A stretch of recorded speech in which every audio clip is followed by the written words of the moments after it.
बूढ़े बाप की कहानी। किसी गांव में एक बूढ़ा व्यक्ति अपने बेटे और बहू के साथ रहता था। परिवार सुखी संपन्न था, किसी तरह की कोई परेशानी नहीं थी।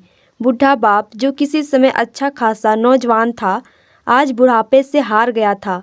चलते समय लड़खड़ाता था, अब तो लाठी की जरूरत पड़ने लगी थी। चेहरा झुर्रियों से भर चुका था, बस अपना जीवन किसी तरह व्यतीत कर रहा था। घर में एक चीज़ अच्छी थी कि शाम को खाना खाते समय पूरा परिवार एक साथ टेबल पर बैठकर खाना खाता था। एक दिन ऐसे ही शाम को सारे लोग खाना खाने बैठे थे। बेटा ऑफिस से आया था, भूख ज़्यादा थी, इसलिए जल्दी से खाना खाने बैठ गया और साथ में बहू और एक बेटा भी खाने लगा। बूढ़े हाथ जैसे ही थाली उठाने को हुए, थाली हाथ से छिटक गई और थोड़ी दाल टेबल पे गिर गई। बहू बेटे से घृणा दृष्टि से पिता की ओर देखा और फिर से अपना खाना खाने में लग गए। बूढ़े पिता ने जैसे ही अपने हिलते हाथों से खाना शुरू किया तो खाना कभी कपड़ों पे गिरता तो कभी जमीन पर। बहू ने चिढ़ते हुए कहा, हे राम, कितनी गंदी तरह से खाते हैं, मन करता है इनकी थाली किसी अलग कोने में लगवा देते हैं। बेटे ने भी ऐसे सिर हिलाया जैसे पत्नी की बात से सहमत हो। नन्हा पोता यह सब मासूमियत से देख रहा था।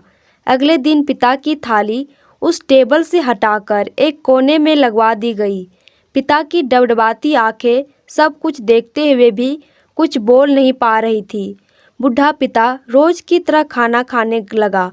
खाना कभी इधर गिरता, कभी उधर। छोटा बच्चा पोता अपना खाना छोड़कर लगातार अपने दादा की तरफ देख रहा था। माँ ने पूछा, क्या हुआ बेटे, तुम दादाजी की तरफ क्या देख रहे हो और खाना क्यों नहीं खा रहे हो? बच्चा बड़ी मासूमियत से बोला, माँ, मैं सीख रहा हूँ कि वृद्धों के साथ कैसा व्यवहार करना चाहिए। जब मैं बड़ा हो जाऊँगा और आप लोग बूढ़े हो जाओगे तो मैं भी आपको इसी तरह कोने में खाना खिलाया करूँगा। बच्चे के मुंह से ऐसा सुनते ही बेटे और बहू दोनों काँप उठे। शायद बच्चे की बात उसके मन में बैठ गई थी, क्योंकि बच्चे ने मासूमियत के साथ एक बहुत बड़ा सबक दोनों लोगों को दिया था। बेटे ने जल्दी से आगे बढ़कर पिता को उठाया और वापस टेबल पे खाने के लिए बिठाया, और बहू भी भागकर पानी का गिलास लेकर आई कि पिताजी को कोई तकलीफ ना हो। समाज में कितनी भी इज्जत कमा ले या कितना भी धन इकट्ठा कर ले, लेकिन माँ बाप से बड़ा धन इस दुनिया में कोई नहीं है। यही इस कहानी की शिक्षा है, और मैं आशा करती हूँ मेरा इस कहानी को लिखना ज़रूर सार्थक होगा। अगर आपको हमारी यह कहानी पसंद आई हो तो इसे शेयर ज़रूर करें।